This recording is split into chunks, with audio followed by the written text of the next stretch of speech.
News 29 Maharashtra, तुमच्या आवाजाची, तुमच्या हक्काची बातमी। अजित पवारांच्या मुलाचा तो वादग्रस्त व्यवहार अखेर रद्द।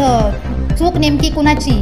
पुणे महाराष्ट्राच्या राजकारणात आणि प्रशासकीय वर्तुळात भूकंपासारख्या चर्चेत आलेल्या पार्थ पवार यांच्याशी संबंधित पुणे येथील जमीन व्यवहाराचे मोठे नाट्य अखेर संपुष्टात आले आहे।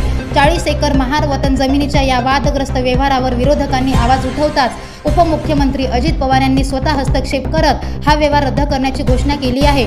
प्रश्न व्यवहार रद्द पण चूक कबूल। या संपूर्ण प्रकरणात सर्वात मोठा आणि ज्वलंत प्रश्न उपस्थित राहतो तो म्हणजे एखादा व्यवहार इतका नियमबाह्य आणि वादग्रस्त असेल तर तो पूर्णत्वास जाण्यापूर्वीच रद्द करण्याची वेळ पार्थ पवार यांच्यावर का आली? मूलभूत आरोप: पुण्यातील उच्चभ्रू कोरेगाव पार्क जवळील महार वतन असलेली ही जमीन सुमारे 1800 कोटी किमतीची असताना ती पार्थ पवारांच्या अमेडिया एंटरप्राइजेस LLP कंपनीला केवळ 300 कोटी रुपयांना मिळाली। तसेच 21 कोटी मुद्रांक शुल्कही माफ करण्यात आले असा विरोधकांचा मुख्य आरोप आहे। प्रशासकीय गडबड: या प्रकरणात पुणे तहसीलदार सूर्यकांत येवले यांना निलंबित करण्यात आले आहे। तसेच केवळ 500 रुपयांच्या स्टॅम्प पेपरवर इतक्या मोठ्या किमतीचा व्यवहार केल्याचे समोर आल्याने प्रशासकीय अनियमितता आणि राजकीय दबाव स्पष्टपणे दिसून येतो।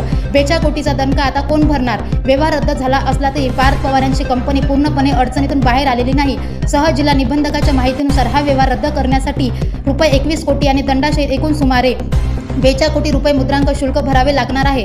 अजित पवार यांचे स्पष्टीकरण: या व्यवहारात 1 रुपयाचाही व्यवहार झाला नव्हता आणि बदनामी होत असल्याने तो रद्द केला आहे। माझ्या राजकीय जीवनात मी कधीही नियम तोडून काम केलेले नाही। कायद्याचे आव्हान: सामाजिक कार्यकर्ता अंजली दमानिया यांनी मात्र कायद्यानुसार हा व्यवहार रद्द करण्याचा अधिकार पार्थ पवार यांच्या कंपनीला नाहीच, तो केवळ सरकार आणि कोर्टाला आहे असे सांगत हा रद्द करण्याच्या घोषणेवरही प्रश्नचिन्ह उभे केले आहे। निष्कर्ष: चूक झाकण्याचा प्रयत्न की नियमांचे पालन?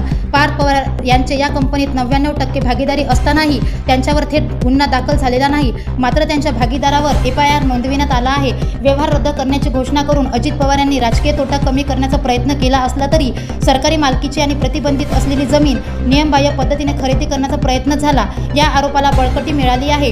चुकीचे काम झालेच नाही तर व्यवहार रद्द का करावा लागला हा प्रश्न सामान्य जनतेच्या मनात कायम आहे। चौकशी समितीचा अहवालच या भूखंडाचा श्रीखंड मागील सत्य उघड करेल।